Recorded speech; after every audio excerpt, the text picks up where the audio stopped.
We are using insole foam to cover our bathroom window. On one side it has reflectix material and we don't want that to be seen through the outside. So we are using this fabric. Oh, can you show us? With this spray glue. Multi-purpose adhesive. So we're using that adhesive to glue the fabric to the insole foam. Won't be able to see anything because it's going to be black. And on the inside it'll be covered up because that's where our shower is going to be. So we'll have wood there. Yes. Or actually not wood where the shower is. Wood where the closet is. And the material that we're going to use for our shower, which will be a surprise coming shortly. Trying not to get this dirty on the ground here, but trying to give it a nice, good, even coating. We're folding it up and stretching it like so. Easier to do when you don't have a phone in the hand, but we can't show you without it. So yeah. Well, that's this right. part is going to be on the inside. This side is going to get completely covered up, and the other side is going to have a tinted window. It'll be all right. That'll do. So that's going to go right here on this tinted window. Okay, so now I'm going to put my insole foam, my covered insole foam, on the window.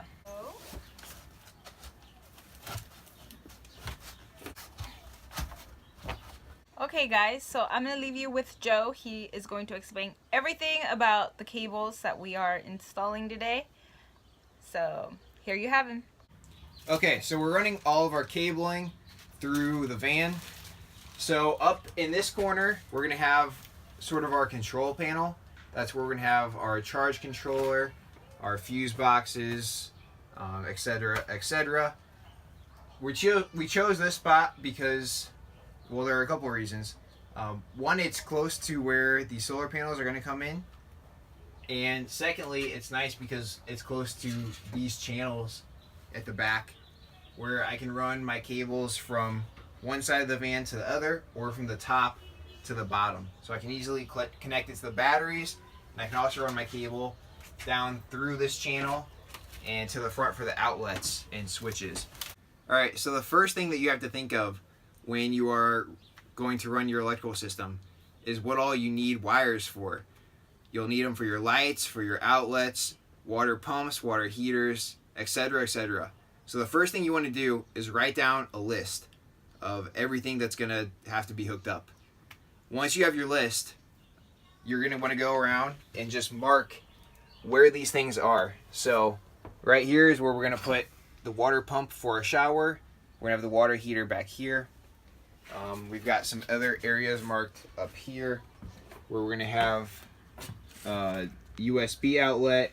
Now once I've run the cable, I'm going to move that tape to the cable. That way I know that this cable is for this device. So this is the water heater cable, which has to be 12 gauge. So this has to be 12 gauge.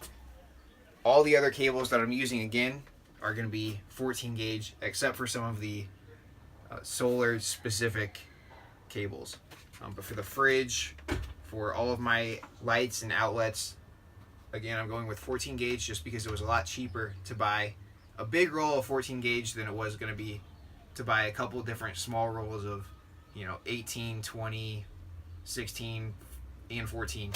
So it's just cheaper to get a big roll of the 14. Another important thing to do, well, I think it's important, a lot of people probably don't do it, but it would be helpful for upgrading your van in the future, is to run some extra cables just across the van. And because I have my system up here, I'm going to run some to the bottom on this side and some to the across and to the bottom on the other side. That way I'll have easy access if I ever needed to add an electrical device on the other side of the van. Once this is all finished and covered, I won't have to try and fish it through or take stuff down. I'll have a cable right there. I can just plug it in on this side, plug it in to, whether it's DC or AC, whatever I need to plug it in over here, and I'm ready to go. So another thing that we did today was we finished up our benches. So we used 2.5-inch steel stud and track, and we actually got a really sturdy kind. You can't get it at Home Depot. His uncle actually had some, so we got it from him. So this stuff is really sturdy. It feels really solid. So hopefully it should hold up well. Our width for our benches is 21 inches, and that's for the studding.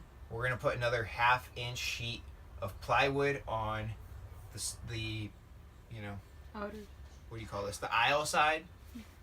The height is 17 1/4 inches, and then we're gonna use 3/4 inch plywood on the top. So now that Joe explained all of the technicalities of working the wires and all that, I'm gonna show you how to run it through these holes, okay?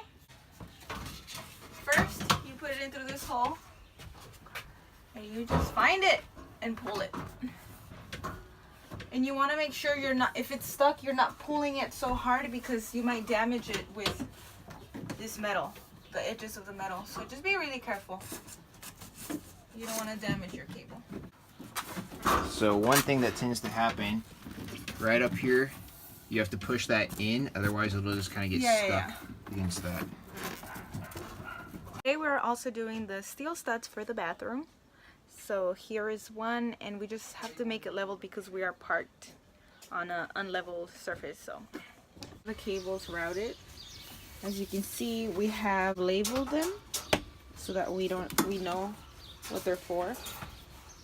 AC outlet, this one's a USB one, and then we've got a, what is this? The water filter.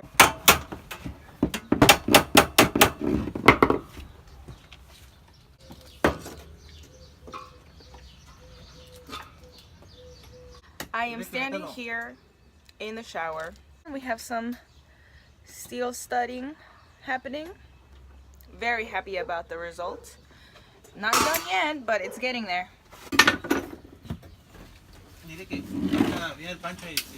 Most van lifers get cargo vans. We got a passenger van, and we're having issues with the AC and how to work around it because Joe is a tall dude. And so we're gonna have to cover that AC because we don't want to remove it. So this is one challenge if you do get a van that has an AC in it. I'm kind of tall, so I actually, once we have, right now it's just my hair hitting, but once we have our flooring and our ceiling in, I'm actually gonna be hitting my head on this. No, when he has his fro. You haven't seen him with a fro. That too. Because I'm hitting my head on this, we don't want to make it like a super big area. We also don't want to, you know, just have it wrap right around this thing and not look very nice. We also have these tubes right there, the hose and this hard metal tube that goes along this side. The other challenge because it comes below where our ceiling is going to go, which is... So this has to be covered, right? But Joe is a tall man, and so that's going to have to be covered, and so I he's going think to have to duck down. What we're going to end up doing is we'll bring the AC... so we'll have the ceiling below it, and we'll bring that dropped area all the way out to about right here. Because that'll get around all this hosing on this side and have enough space for the air to vent out. And we're gonna, so we don't want it to, you know, to drop down right here and then raise back up and then have it meet the counter or the cabinet right here. So we're gonna extend the cabinet out, and it'll be kind of flush where the dropped area is and where the counter starts. We'll see how that looks once it's complete. You did not record that. We got that one on video. Stop it.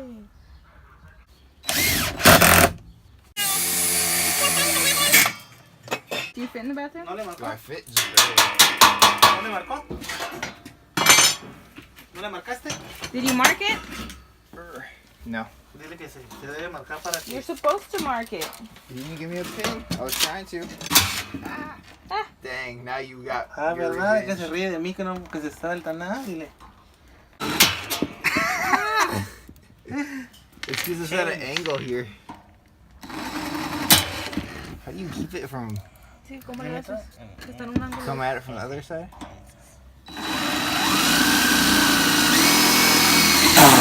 There we go. This is Chelsea and Wally. Hi, Wally. Hi, Chelsea. Yeah. Yeah. And there's Joe finally doing some work. He just loves to talk. So Joe just cut some plywood for our benches. In this moment, just feels so good to have a covered bench because now I can do this. I can sit or lie down. Yay! Here, before we cut the plywood, is we grab some cardboard and we are actually drawing this little curve so that we have enough space for the door to close. So we show you guys how it ends up looking. So you just need to make that cut when you put the plywood. Here, you want me to hold it so you can try it again? There, I think. Here, I'll hold it. Or I'll open the door if you want. Yeah, open the door. So here we are using the cardboard that we cut to trace the line on the plywood and make the perfect cut. Yep.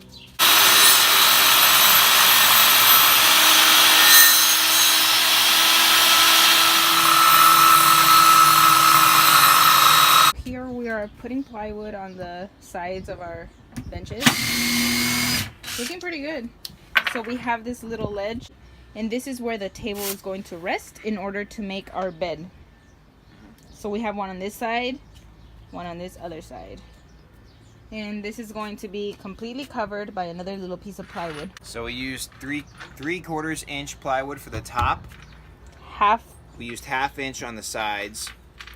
For And this then ledge, 1.5 inches. we're gonna have 1.5 inch Thickness of like our a frame on the bottom of the table, and then the table is gonna be. Well, I'm still 1 not inch. so sure if our table is going to be 1.5 inches thick or if we're going to make that. I think it'll have a area that comes down.